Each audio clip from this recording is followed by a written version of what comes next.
Hola! Kumusta kayo guys? Guys, nag-overtime ako ngayon. Tignan mo, iilan na lang kami ditong tao. So, iilang kotse na lang guys. Ang lamig! Sobrang lamig guys. So, pauwi na tayo. At tayo'y magbubukas ng sasakyan. Ang sasakyan ng inyong lola. So, ayan guys. Herbs na ngayon dito at malamig na. Makikita nyo guys ang aking lamig. So guys, i-open na natin ang camera. So, see you later. Hi guys, nandito na ako sa sasakyan ko. Ngayon pauwi na ako ng bahay.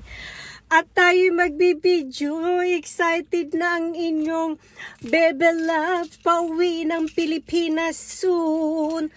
Doon na naman tayo magki-Christmas guys sa Pilipinas. At para happy kasama ang buong pamilya.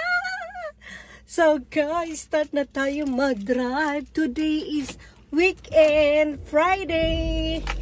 So, ayun na ako.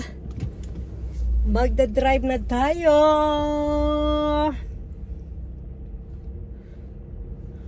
So, ngayon lang ako guys, inabot ng 1:30.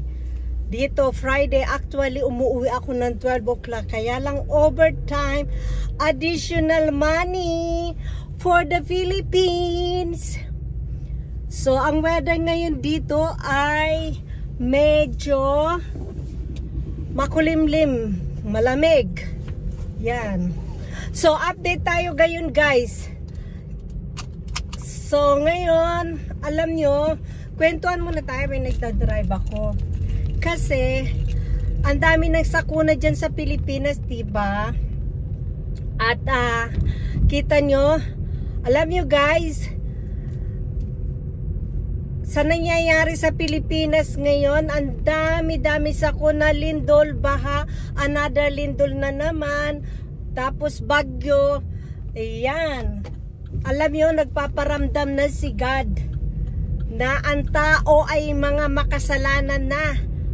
Kaya ayan, at darating ang panahon na bababa at si Lord at uhusgahan tayo lahat. Kaya mga kababayan ko, yung mga natitira yung mga buhay, magpakabait na kayo at magpakatino. Diyos mio santissima. Ang hirap kaya ng ganyan na yung wala kang katahimikan. So, wala na. Bagsak na ang Pilipinas. Wala nang kaunlaran ang Pilipinas. Noong naging Pangulo si PRRD, medyo gumanda ang Pilipinas. Naging disiplinado ang tao. Ngayon, ang gobyerno ngayon ay mas matindi. Grabe. Wala nang kinatatakutan ng mga tao. Tsaka, parang ang batas na dyan ay wala. Kawawa tayong mga may hirap. Kasi dyan, pag mahirap ka, kulong ka. Pag mayaman ka, kahit milyon, bilyon ang ninakaw dyan, sa pera ng bayan, ay hindi makukulong. Diyos mio, alam nyo ba guys, dito sa Germany, dito mayaman, mahirap, ha? Pantay ang batas dito. Kahit milyonaryo ka, pag nakagawa ka dito ng kasalanan, kulong ka. Diyan sa Pilipinas, nakita nyo ngayon, oy, yan, grabe. Tapos, BBM, ibinuto ka namin dito sa Germany. Ha? Ipakita mo naman na mayroon kang ginagawa para sa Pilipinas. Ang daming disappointment sa'yo na bilang Pangulo, walang pagbabago. Lalong talamak ang mga drugs dyan sa Pilipinas. Sobra. Pati dito sa Germany, kinakantsawan ako ng mga kasama ko dito sa trabaho ng mga German na dyan sa Pilipinas. Grabe, nagkakagulo na. Ano ba daw nangyayari? Bakit nagkakagulo na dyan sa Pilipinas? Nagpo-protesta din daw parang kagaya ng Malaysia. Sabi ko, paano ang gobyerno ngayon ay puro mga magnanakaw, walang, sabi kong ganun sa mga kasama ko dito. Bakit doon nagpo-protesta? Paano pinabababa ng mga tao ang Pangulo? Kasi sawang-sawa na sila sa 3 years, walang asenso ang Pilipinas, na baon sa utang, trilyon ang utang. Grabe.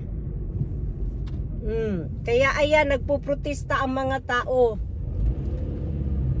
So, ayan ang mga paliwanag ko. Minsan hindi na ako nagko-comment sa mga kasama ko kasi siyempre dito kasi dahil sa Germany, mahilig silang magbasa ng mga news na iba-ibang bansa. Kaya ayan, nababalitaan nila yung mga nangyayari sa ibang bansa. Ako, pag tinatanong ako, ay wala na akong maisagot kasi syempre nakakahiya. Number 1 corrupt in the world is the Philippines. Grabe. So guys, ayan, ano na yan dito? Oh, nako. Baustele. So guys, that's all for today guys. At medyo isasara ko na to guys kasi mahirap na. Bye bye. Thank you for watching. See you next time again.